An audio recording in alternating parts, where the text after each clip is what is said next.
안녕하세요. 김성길 목사와 함께하는 사람 이야기 제2단원의 G7 과정입니다. 자, 이 시간부터는 이제 하나님의 속성 두 번째 인격성을 이제 우리가 정리를 하겠습니다. 인격성 안에는 생각의 기능, 자유의 기능, 소통의 기능 세 가지가 들어있다 말씀드렸고, 그 중에서 지금 첫 번째 생각의 기능에 대해서 살펴보도록 하겠습니다. 자, 그래서 우리가 횟수로는 이제 1-1회가 되겠습니다. 1-1회. 자, 10페이지를 보시면 되겠어요. 10페이지. 혹시 책이 필요하신 분들은 우리 KDM에 문의해 주시면 구입하실 수 있습니다. 자, 제1장 1-1회. 인격성의 의미와 생각의 기능. 우리 안에 있는 5가지 하나님의 성품 중에 하나는 인격성입니다. 인격성은 세상을 다스리고 인간관계를 아름답게 만들어주는 중요한 기능입니다. 자, 첫 번째, 인격성이란 무엇인가? 인격성이라는 게 무엇인가? 일반적 학문적 관점에서 볼 때 인격성이라는 것은 다음과 같습니다. 도덕적 행위의 주체로서 진위, 선악을 판단할 수 있는 능력과 자율적 의지 등을 지닌 존재. 인격은 성격의 지적이며 도덕적인 요소를 추가한 개념이다. 인격의 최고의 가치를 두는 태도를 철학에서는 인격주의라고 하며, 인격을 억압하는 정신적, 물질적 장애로부터 벗어나려는 운동을 휴머니즘이라 한다. 자, 이성적 성격을 본성을 가지고 있는 개별적인 실체. 이성, 개별성, 실체성의 세 요소는 인격 개념의 핵심 요소로 제시된다. 사랑, 의무, 도덕성을 인격의 요소로 포함하는 경우도 있다. 활동적인 주체성으로서 도덕적 책임을 가진 존재라는 점이 강조되고, 자립적 정신적 존재이며 다른 모든 것과 구별되는 존재이고, 다른 사람을 사랑하는 존재의 특성을 가지고 있죠. 인격을 철학적, 신학적으로 정의한 사람은 보에티우스이다. 그는 인격을 이성적 본성의 개별적 실체. 이 개념이라는 게 참 어렵습니다. 이성적 본성의 개별적 실체라고 정의하는데, 여기서 이성적 본성이라는 말은 정신의 본성이나 정신적 본질을 의미하며, 개별적 실체라는 말은 궁극적이고 대치될 수 없고 나눌 수도 없는 자립을 의미한다. 아퀴나스는 인격을 이성의 본성 안에서 다른 것과 분별되는 자주체라고 정의하였다.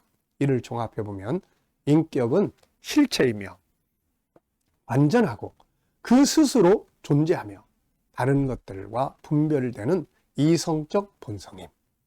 자, 또 이런 의견도 있습니다.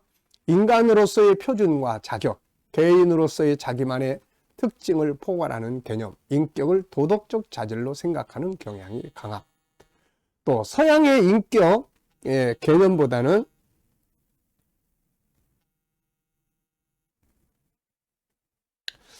서양의 인격 개념보다 동양의 인격 개념에서 도덕성의 중요성을 더욱 강조하는 경향이 있습니다.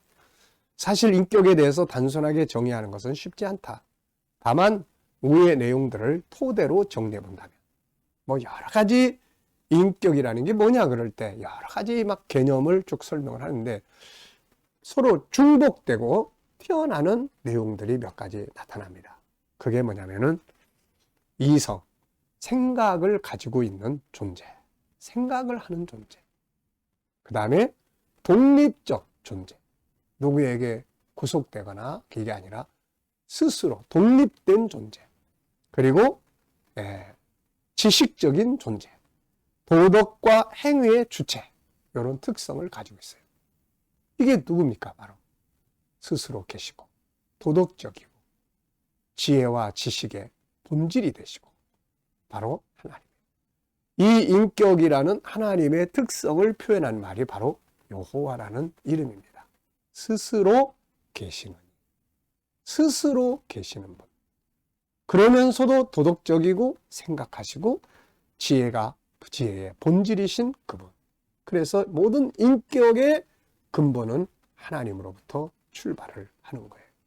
그래서 하나님을 잘 믿는 사람은 굉장히 인격적인 모습을 우리가 볼 수가 있습니다. 네. 그래서 하나님을 잘 믿는 사람들은 이런 특징을 가지고 있는 거죠. 인격적인 분이. 네. 자, 본장에서는 인격성을 독립적이며 도덕적인 정신적 실체 혹은 스스로 생각하고 자유할 수 있는 정신세계, 도덕적이며 자유한 다른 사람과 다른 독립적 정신적 기능이라고 표현하고자 한다. 특별히 이 속에서 세 가지의 의미를 정리하고자 한다. 첫째, 스스로 존재하며 생각할 수 있는 독립적인 정신. 둘째, 누구에게도 억누를 수 없는 자유하며 도덕적인 정신세계. 셋째, 지배가 아닌 소통이 필요한 정신세계. 자, 인격을 설명하려고 하다 보니까 개념적인 이론들을 많이 이야기를 했습니다. 어렵게 생각하지 마시고 인격성은 하나님의 본성이에요. 하나님의 본성. 그래서 그 하나님의 본성 속에 인격의 특징은 자유하고 독립적이고 소통할 수 있고, 죽어서 없어진 존재는 인격이 아니에요. 살아있는 존재, 소통이 가능하고 모든 지식과 지혜의 근본이신 분, 그분이 하나님이잖아요. 네. 자, 두 번째입니다. 인격성의 배경은 뭔가? 자, 인간은 어떻게 동물과 다르고 독립적이고 사고하며 도덕성을 갖춘 자유한 존재가 될 수 있을까? 이것을 알기 위해서는 하나님을 알아야 한다.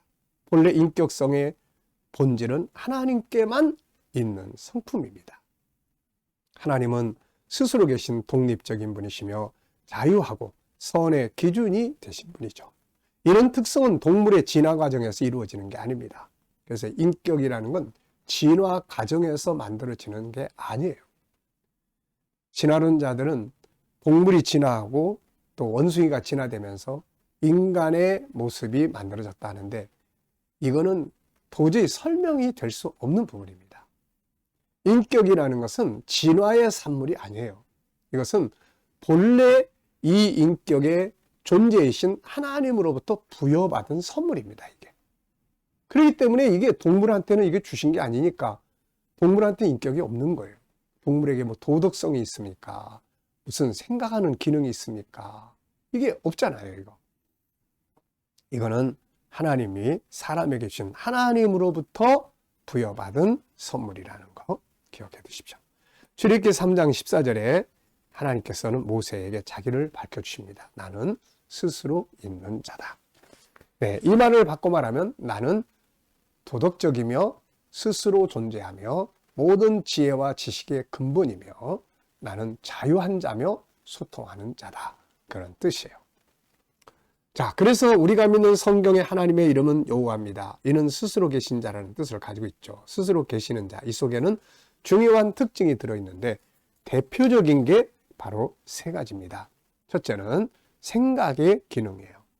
생각의 기능이란 기계나 로봇에게는 없는 기능이며 동물 역시 생각이 있어도 다른 사람과는 다른 제한된 기능을 가지고 있죠. 그래서 원하는 어떤 일을 하기 위해 기본적 기능만 가지고 있습니다. 그러나 스스로 존재하는 자는 다르죠. 누군가에 의한 조종이 없기 때문에 스스로의 존재를 위해서는 스스로 생각을 하는 기능이 필요한 거죠. 하나님은 스스로 생각하시는 분이죠. 그런데 이 기능을 우리에게 주셨죠. 이것은 인간이 받은 위대한 선물입니다. 두 번째는 자유의 기능이에요. 스스로 계시기에 독립적인 분이며 자유한 분이죠. 그분은 누구에게 속하지 아니하고 누구의 지배를 받지 않습니다. 스스로 생각하시고 스스로 자유하시며 도덕의 기준이 되시고 스스로 결정하셔서 행하시는 분이죠. 하나님은 이 기능을 우리 인간 속에 담아 놓으신 거죠. 그래서 인간은 자유하고 하게 살고자 하는 존재입니다. 진정한 행복은 자유함에서 나오는 거죠. 세 번째는 소통의 기능입니다. 하나님은 자유하신 분이죠. 그리고 그의 기능을 사람에게 주셨습니다. 따라서 하나님은 사람을 기계나 종이나 이렇게 다스리는 것이 아니라 소통을 하십니다. 소통. 사람 역시 자유인으로서 서로 소통하는 관계를 갖게 하셨죠. 인격성의 중요한 기능 중에 하나는 소통의 기능, 대화의 기능입니다. 하나님은 우리를 기계처럼 만들지 않으시고 피조물이지만 스스로 생각하고 자유하고 대화할 수 있는 존재로 만드셨죠. 다시 말하면 그분의 인격적 특성들을 우리 안에 담아 주신 겁니다. 우리는 이것을 한마디로 인격성이라고 부릅니다. 스스로 생각할 수 있는 존재, 누구에게 지배받지 않고 자유한 존재, 선과 악을 아는 도덕적인 존재, 대화하고 소통할 수 있는 존재, 이보다 위대한 존재는 없는 것이죠. 그래서 인간은 스스로 생각하며 자유를 누릴 수 있어야 하고 도덕적이어야 하며 대화를 할 수 있어야 합니다. 자, 이 시간은 여기까지 서론적 이야기를 했습니다. 감사합니다.